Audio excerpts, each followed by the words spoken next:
Thank you so much for being here. It's freezing here. It's so much colder than Montreal. But I'm always happy to come to Edmonton, and I'm so happy to see everyone here. So thank you for taking time. So this is a talk that's based largely on material from my book, but I am going to talk a little bit about the U.S. election. And if you want, after I finish, we can talk much more about the U.S. election because I have things to say. And I'm sure you do too. So let's begin. So now, a few years ago now, in early 2020, before COVID and before the murder of George Floyd sparked the kinetic uprisings across North America, I was talking with my dad, and my dad said, "You know, Deborah, your daughter was the first Thompson born in America since Cornelius Thompson escaped slavery. It's been over 150 years, and some days I think we came back too soon." And I couldn't get those words out of my head. So let me tell you some backstory. My dad grew up in Shrewsbury, Ontario. It's a tiny town about 50 miles east of Detroit on the shores of Lake Erie. It and other towns like Buxton and Dresden, these were the last stops on the Underground Railroad. In 1850, the U.S. Congress passed the Fugitive Slave Act as part of a series of larger political compromises between the southern enslaving states and the northern free states. It required officials to arrest anyone who was suspected of being a runaway slave based on little or no evidence, and it penalized anyone who didn't comply. Anyone who was found aiding or abetting a runaway slave by providing food or shelter was liable to a $1,000 fine and 6 months in prison. Monetary awards were offered to anyone who captured a fugitive slave. This was the origins of the police as an institution. And those suspected of being runaway slaves could not defend themselves against the accusations or testify on their own behalf. The result was the legalization of a program of mass kidnapping across the United States of free blacks, those who were even born into freedom. But the Fugitive Slave Act didn't extend to Canada, and so it was to Canada that thousands fled, including my grandfather's grandfather, Cornelius Thompson. So most of the people who escaped to Canada actually went back to the US at the end of the Civil War to find the loved ones who were stolen from them or lost along the way or left behind somehow. But generations of those Black American refugees from slavery stayed in southwestern Ontario, including my dad's family. Because the communities were rural and small and segregated, my kin have the most wonderful way of speaking. My dad says things like, he pronounces the WH in white. He calls a theater a theater. And he talks in the same kind of riddles that characterize barbershop talk in so many African American communities and cultures. He says things like, "You know, Deborah, those politicians got nothing but a nodding acquaintance with the truth." But he also is very Canadian, and his accent appears plainly in words like a boat and sorry. My dad doesn't know where Cornelius escaped from. He thought he heard someone talking about West Virginia or Alabama once, but he's skeptical. "Deborah," he always says, "you're looking for ghosts. You're looking for you're looking for evidence left behind by people who were trying to hide and whose lives depended on how well and for how long they could do it." So many of our stories in Black communities are ghost stories. How could they not be? African descended people in the Americas are connected by the Middle Passage. That's the point during the route of the transatlantic slave trade when Africans were violently kidnapped from their traditional territories, commodified as objects, forcibly transported to the New World, and sold as property. And so too, the deep of the Atlantic Ocean, the goddess Yamaya's domain, holds a place in our collective memory. There's blood in the water. It is fathoms of our dead. When I decided to move to the US way back in 2010, I thought the ghosts of my ancestors would welcome me home. I felt like I was returning to the land that my ancestors built, the country where they prayed and sweated and toiled and were tortured and resisted and fought and wept as their children were stolen and sold and were traumatized as they were raped for profit and murdered for sport. The places where they died, the places they still haunt, they escaped, and I returned to lay claim to the humanity that they were denied. I thought I was going home, and I was wrong, but maybe not in the way that you think. So what I want to share with you today are some of these invisible, maybe even ghostly matters in a story of coming back both too soon and too late in the ways that unsuspecting moments and places actually work to define our identities. I want to tell you a little bit of the story of what it was like to be in the US, in the land of my ancestors, in a country that both was and wasn't mine, to be doubly unwanted as both a Black person and an immigrant, but there by choice and protected by incredible class privilege. And then to leave, again, to return to Canada, which is a country I also love in many ways, even as I think most forms of nationalism are icky. I want to acknowledge the unrepentant structural racism of American society while not negating the hidden, insidious racism of Canadian society. I want to relay my bewilderment and my awe at Black people's love and hope for America, their pride in that country, their dedication to making it better, even as it has, more often than not, refused to love us back. And more than anything, I want to share what it means to be in a place, to have ancestral ties to a place, to be haunted by the ghosts that are tethered to the land and the water, but to be not of a place. I'm also trying to think through the here and now, 4 years removed from those uprisings in 2020. The moment that we're in now is, I think, much less clearly defined, much more indeterminate. It's a moment when old horizons have collapsed, but new ones haven't yet quite taken shape. We're in a time of speculation and flux, vulnerability and risk, incoherence and yet possibility. This is what the cultural theorist Stuart Hall called politics without guarantees. What that means is that the Overton window is still open. We still have potential to create the kind of radical change that can make this democracy more equal for more people. But the politics of without guarantees works both ways, and so take heed. We might not like what emerges on the other side of this moment of transition. Racial progress has always been shadowed by backlash. And in this most recent iteration, the backlash is embedded alongside other populist authoritarian forces that can lead to democratic backsliding. We need to decide what kind of democracy we want in this country and in the rest of North America. Okay, so let's begin again. So Americans often think of their country as, wait, how many Americans are here?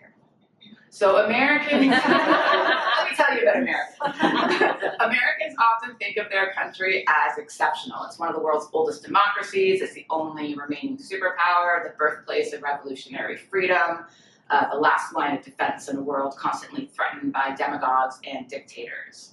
This is most famously articulated by the French diplomat Alexis de Tocqueville in 1835 in his 2-volume study, Democracy in America, in which he suggests that American exceptionalism is the idea that American democratic ideals are unusual, extraordinary, or somehow unparalleled. There's always something kind of dramatic about the primacy of life, liberty, and the pursuit of happiness. It always seemed to me to be so much more interesting than Canada's motto, which is peace, order, and good governance. It's like we were born boring. But the doctrine of American exceptionalism requires a willful ignorance about how American democracy worked for those people who were excluded from that original 18th century formulation of we the people. The self-evident truth of the liberal ideal that all men are created equal was scarred into the Declaration of Independence when nearly 20% of the population was enslaved. And so from the vantage point of African Americans, the United States isn't exceptionally free or equal.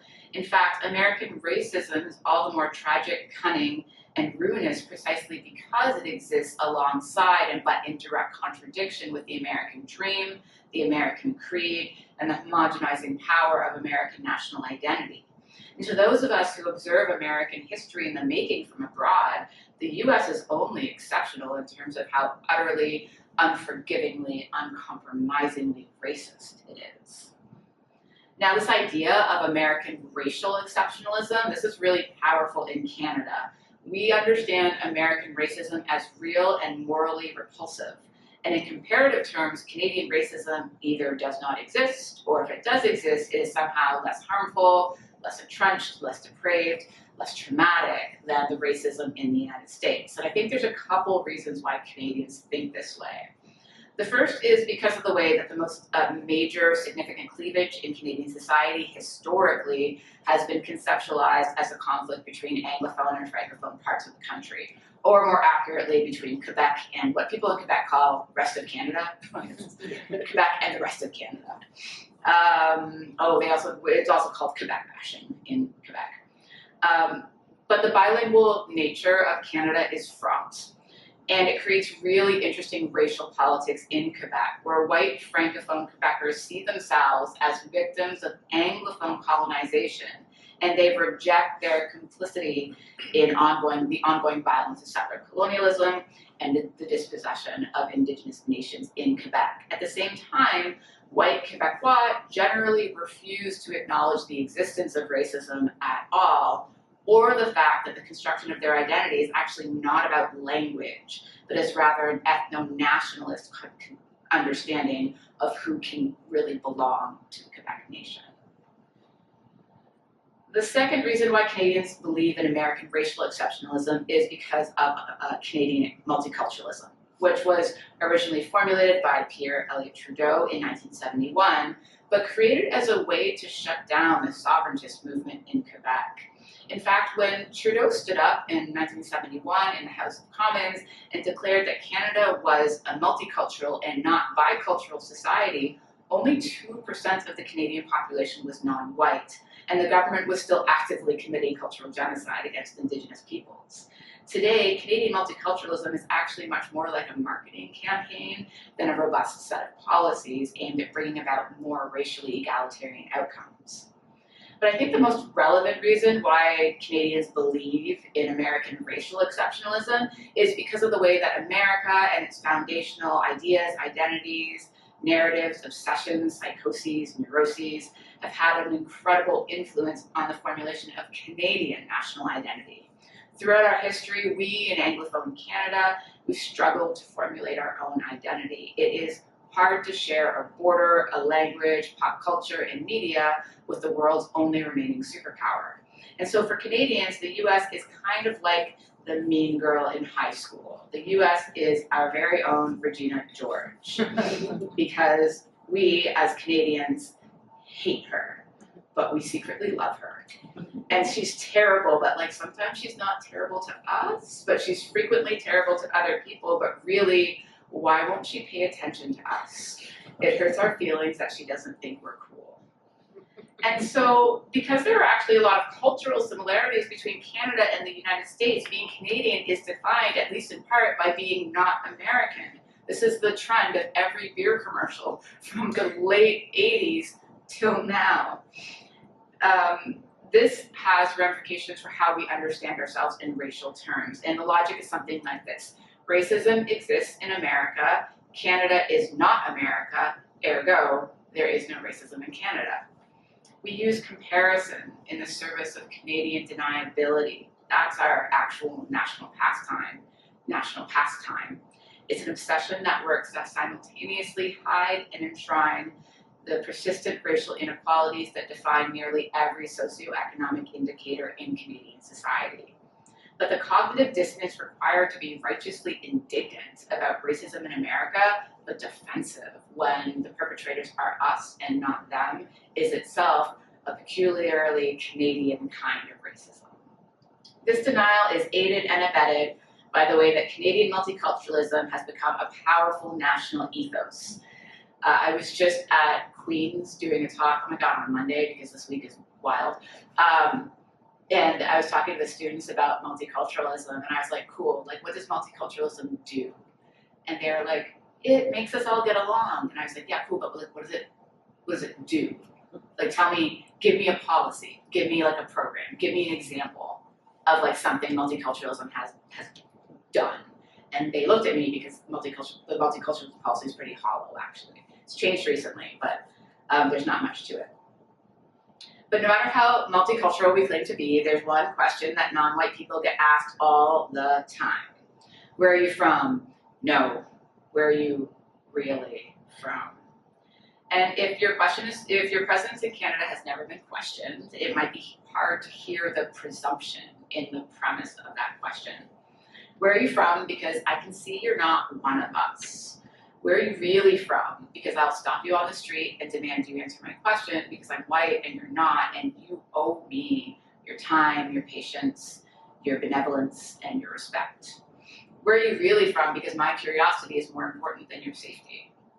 Where are you really from? Because how long you've been here will tell me something about your place in this country. Where are you really from? Because you can't possibly be from here.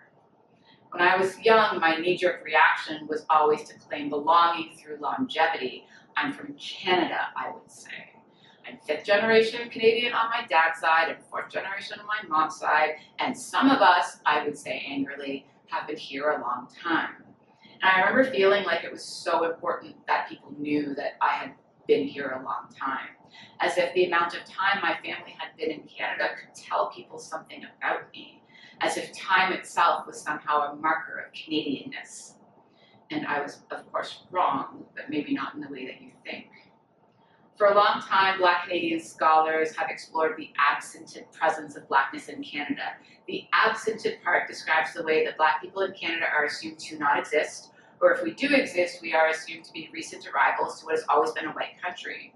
Catherine McKittrick, who is a really amazing professor of women and gender studies at Queen's, writes that Blackness in Canada is always unexpected, always surprising.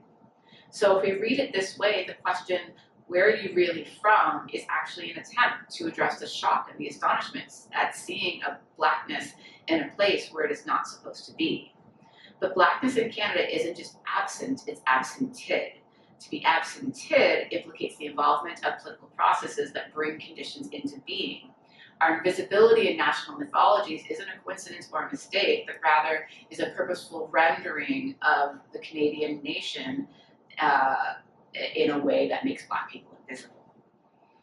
The presence part of absented presence implicates the ways that narratives of Canadian identity depend on the existence of Black Canada even as they erase it. The idea of Canada as the promised land, a destination for fugitive slaves who follow the North Star, a safe haven from the tyranny of American racism, the contemporary multicultural paradise. These are fundamental, foundational parables of the Canadian imagination, and they depend on the presence of an allegorical, historical Black Canada. But just like not too many Black people, of course.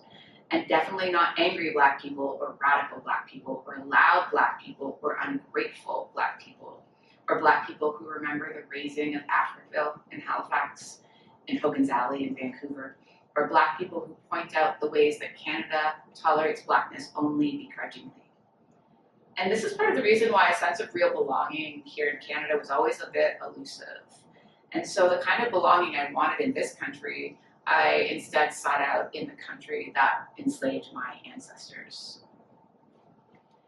So many immigrants experience a culture shock when they move to a new country. Maybe it's a different language, different norms, different customs, different ways of doing things. And this obviously wasn't a problem when I moved from Canada to the US. The countries are quite similar, as we all know.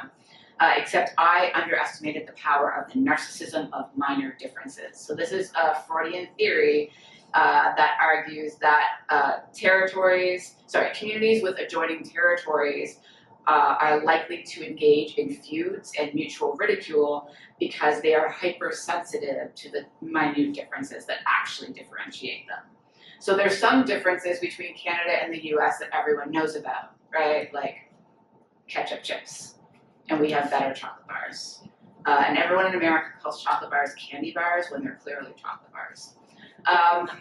We use Celsius instead of Fahrenheit. Nobody understands Fahrenheit, just like nobody understands the Electoral College.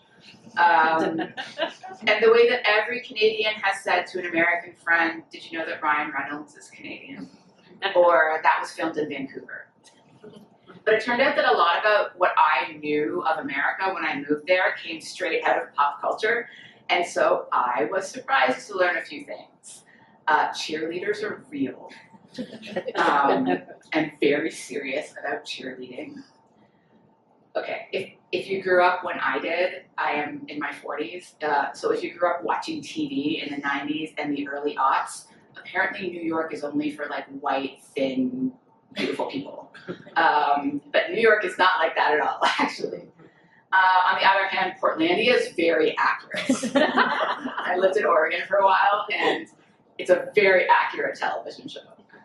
I lived in the US for 10 years. I lived in Boston, the birthplace of the American Revolution. I lived in southeastern Ohio in the foothills of the Appalachian Mountains, very close to where J.D. Vance grew up, actually.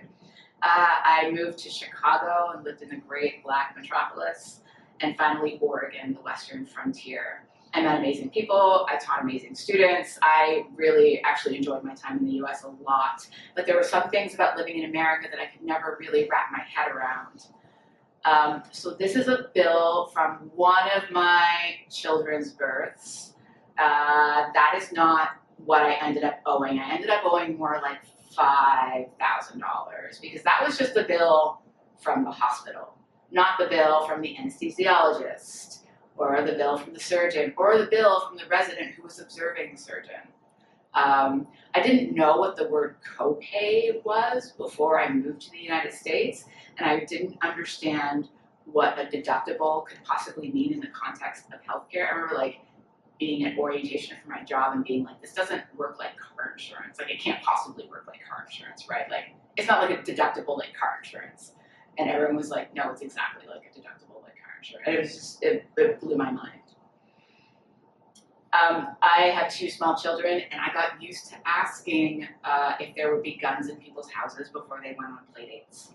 But it was when my daughter started having active shooter drills in her daycare that I knew we couldn't stay.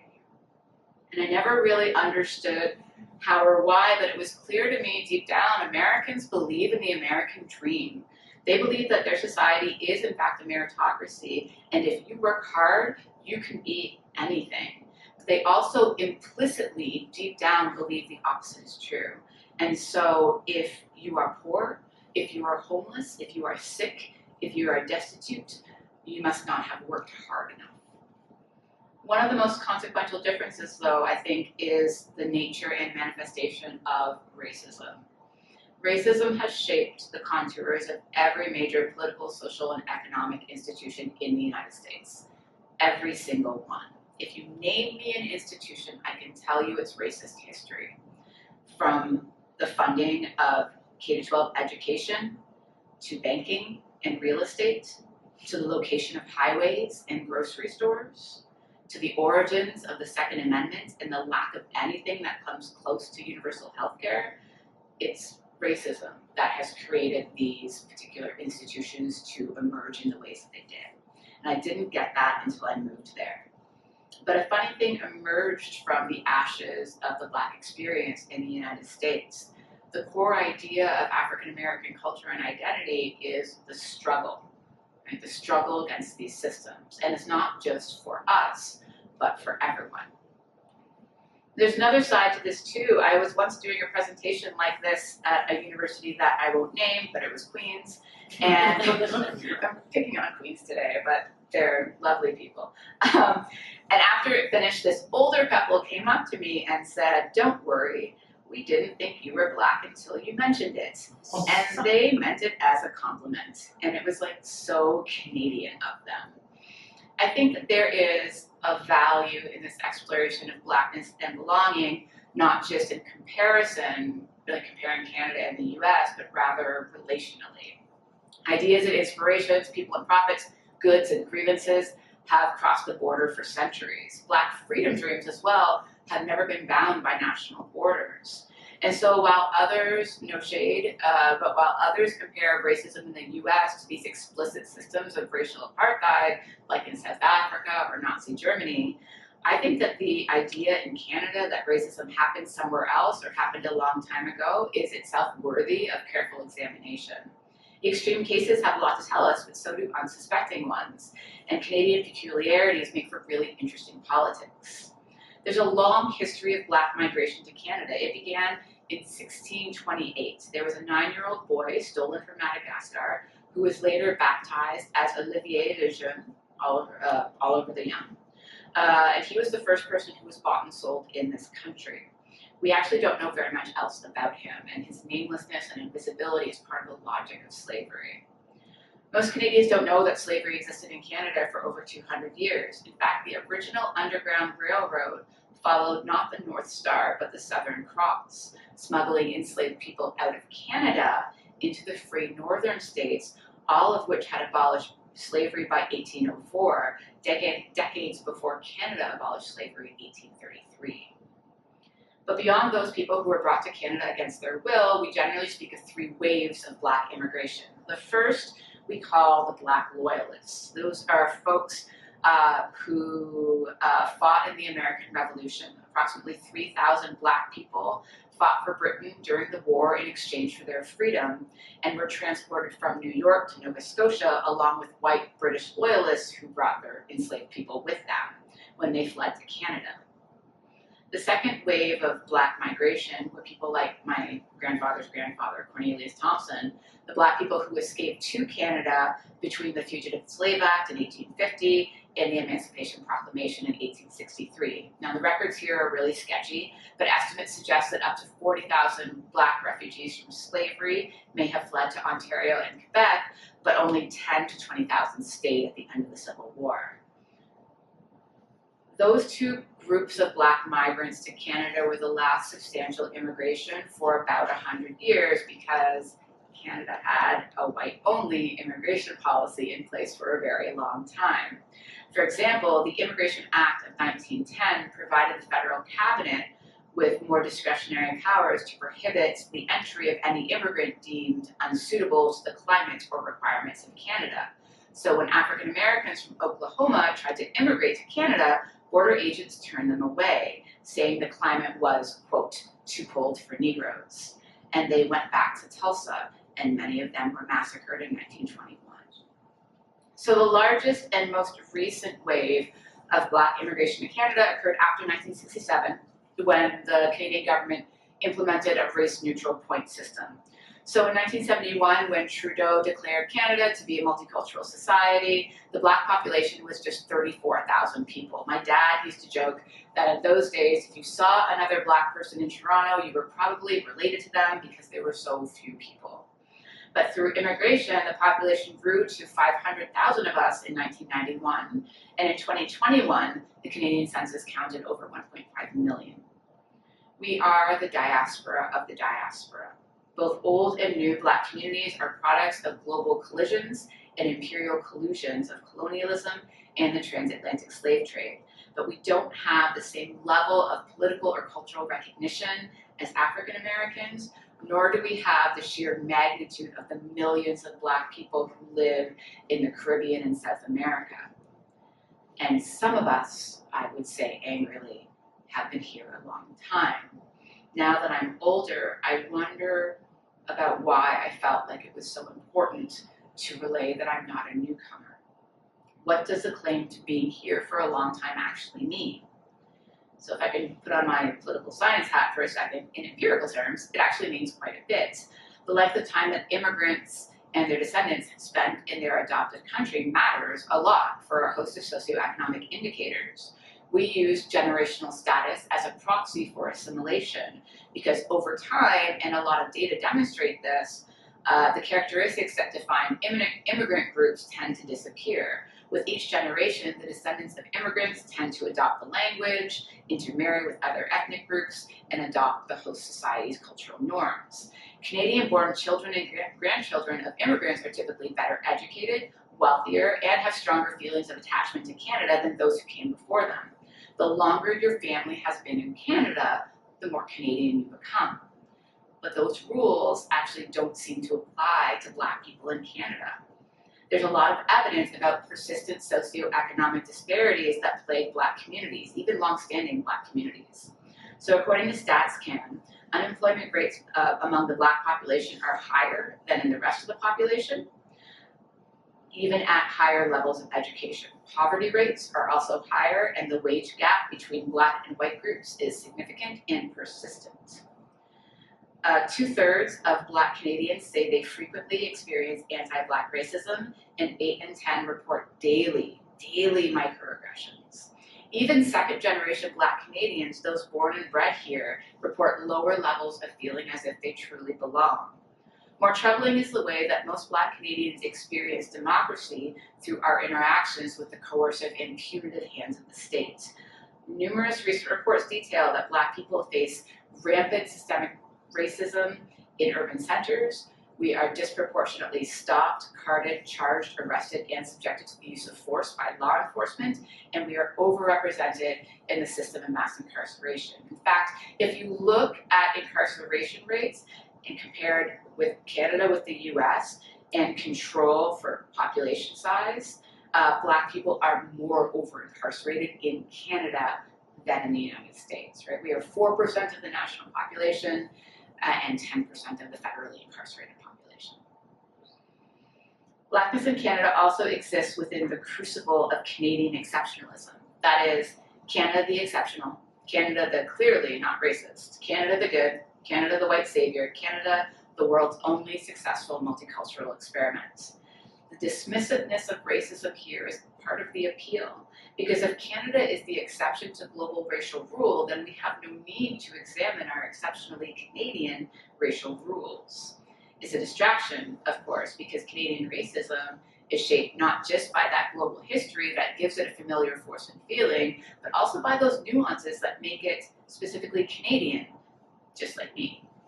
So it's an open question about how Canadian racism is shaped by Canadian democracy, Canadian political structures, Canadian liberalism, Canadian whiteness, Canadian politeness, Canadian political parties, Canadian political culture, Canadian popular culture, Canadian urban centers, Canadian ruralism, Canadian media, Canadian peacekeeping, Canadian war-making, Canadian bilingualism, Canadian settler colonialism, and the Canadian nationally inferiority complex.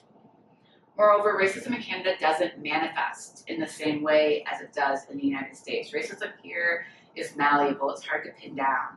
It is purposeful exclusion, caveat intolerance, and predatory inclusion. It's invisibility and hypervisibility. It's operationalized by the differential effects of universalistic laws and policies, overly emphasize, the informalities and discretions that are built into systems of power, hidden entry points, overly emphasized exit ramps, and normalized patterns of behavior that are excused away because this is just the way we've always done things. Here's the rub. Canadian exceptionalism does a lot of work for us. Maybe it's precisely because we think Canada is a more egalitarian society that we believe even more deeply that we've actually created a true meritocracy. Maybe it's because this deeply held feeling about how diverse and multicultural and ethical and fundamentally good we are, maybe it's those things that make it harder for us to see the ways that our society is in fact acutely unequal. And maybe it's that complacency that led us here. So as I said, I moved back to Canada in the summer of 2020. That was a particular moment in time. Some called it a racial reckoning, harkened by death, substantiated through struggle, haunted by the conceptual space between what was imaginable and what was later revealed as possible.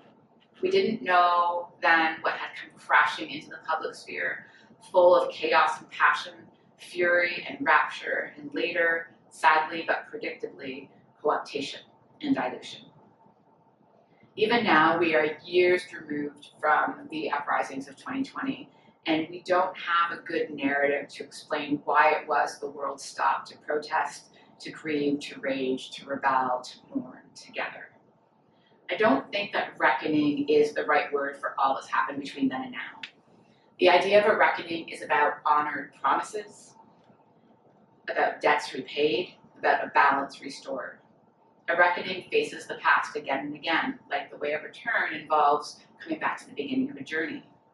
What's clear, I think, is that the moment we were once in the summer of 2020 has now passed.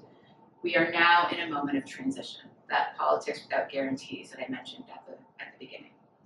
So let me speak briefly to what just happened in the US elections. I'm happy to speak more about this. I have a lot to say about it.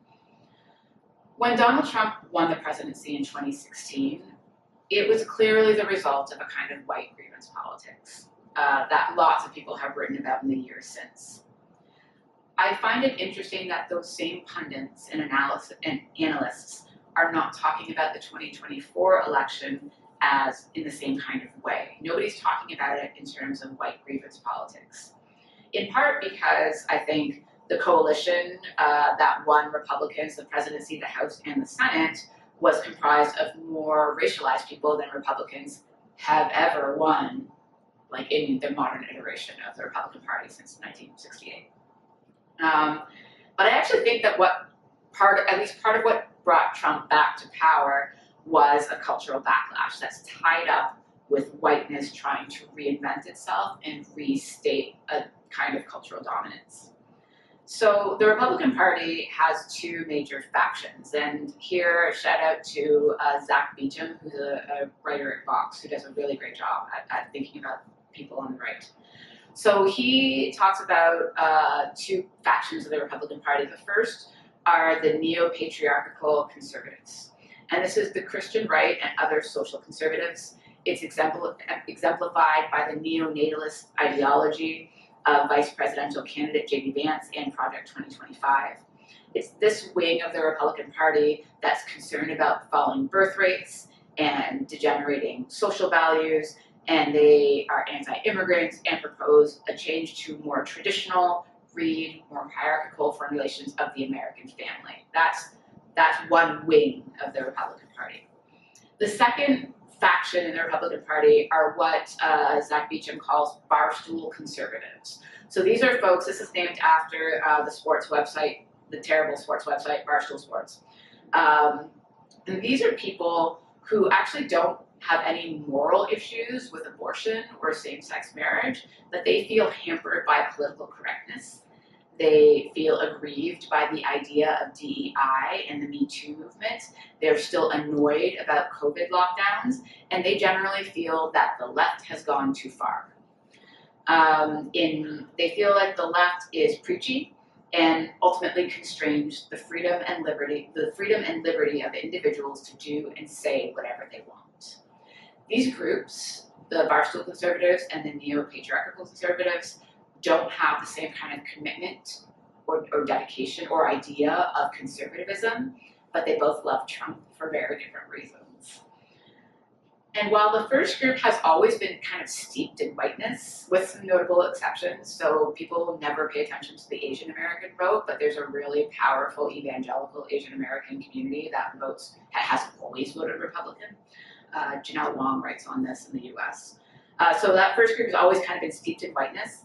It's the second group, the Barstool conservatives, that has, I think, appealed to a lot of racialized people. Because remember, whiteness actually isn't a racial identity. It's a position, a subject position. It's a status.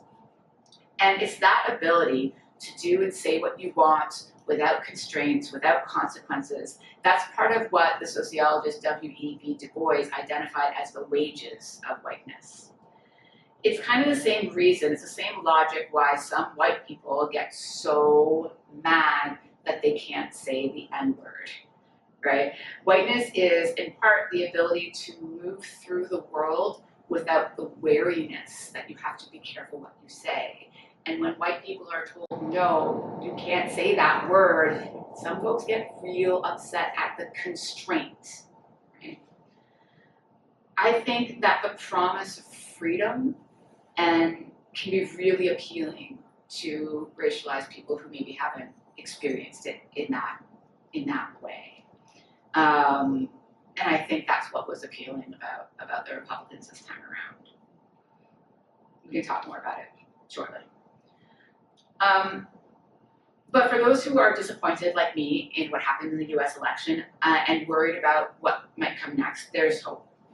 We think that democracy is decided by electoral spectacles, but that's never been the whole story. What happens on the ground, what happens in the street matters, and it always has. And in 2020, nothing would have happened had we all not taken to the streets. We started to have different conversations. We forced ideas to the top of the ticket and to the top of the day. As a great orator and abolitionist Frederick Douglass once said, power concedes nothing without a demand. It never has, and it never will. And so at what is the beginning and not the middle and not the end of this most recent iteration of backlash. The very least we can do is remember and try to make sense of all that was and all that could be, even without guarantees. I'm going to end there. Thank you for listening.